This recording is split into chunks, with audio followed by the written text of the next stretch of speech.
করতেছি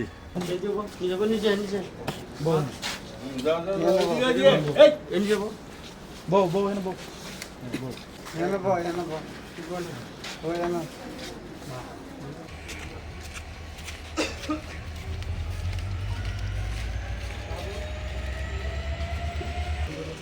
বলিয়া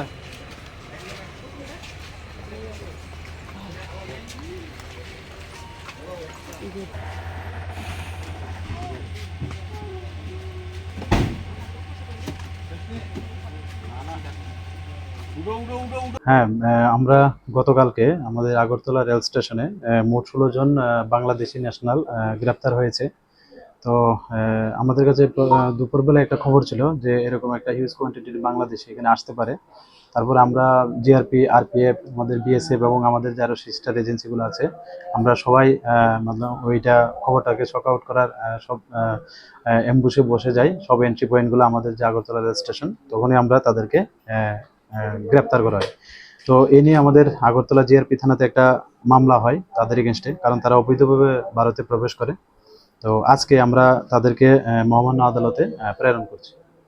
কেন এই দলে দলে বাংলাদেশ থেকে ভারতের দিকে বাংলাদেশে আসছে? এটা কি মানে ওই বাংলাদেশের ঘটনার পরে কি আর বেশি বেড়ে গেছে?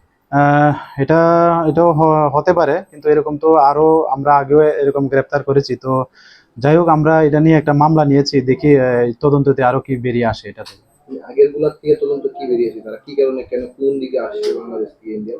তারা তো ভারতের ত্রিপুরার বিভিন্ন প্রান্ত থেকে, একদম সাবরুম থেকে মানে আমাদের সিধাই পর্যন্ত যে বর্ডার আছে ওইগুলো তারা ইউজ করছে, বেসিক্যালি যারা আগরতলা রেল স্টেশনে আসছে আর কি। কেন আসছে, কেন, কি কি আহ, কারণে? তারা তো বলছে যে কাজের সন্ধানে। তো কিছু কিছু সাসপেক্টেডও আছে। তো আমরা ওইগুলিও ক্ষতিও দেখছি, এখন পর্যন্ত দেখছি, দেখি আরো কি আছে। আরো অনেক আগরতলা রেল স্টেশন এখন পর্যন্ত কত বাংলাদেশি আটক করেছে? এটা তো এখন একুরেট ঠিক বলা যাচ্ছে না, তবে আনুমানিক প্রায় 1500-200-এর মতো হবে আনুমানিক। কালকে কতজনকে গ্রেপ্তার করা হয়েছে? কালকে মোট 16 জনকে। তাদের মধ্যে কি মানব পাচারকারী আছে কি? হ্যাঁ, তাদের মধ্যে আমরা যে দেখলাম এখানে 3 জন আছে যারা আগেও এখানে ছিল।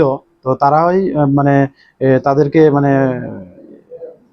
মানে ত্রিপুরা থেকে এবং ত্রিপুরা থেকে অন্য যে জায়গাগুলা নিয়ে যাওয়ার জন্য তারাই পরিকল্পনা করছে, এরকম আমরা এখন পর্যন্ত পাচ্ছি আছি। তো তারপরও চলছে, তাদের ইন্টারোগেশন চলছে, দেখা যাক। তুমি কি তাদেরকে আদালতে তোলা হবে? হ্যাঁ, আদালতে তোলা হবে। কতজন মহিলা?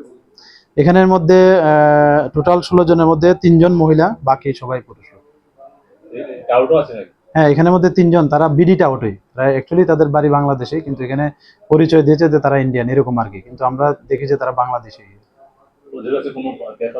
হ্যাঁ, তাদের কাছে বাংলাদেশের যে পরিচয়পত্র কিছু ডকুমেন্ট পাওয়া গেছে।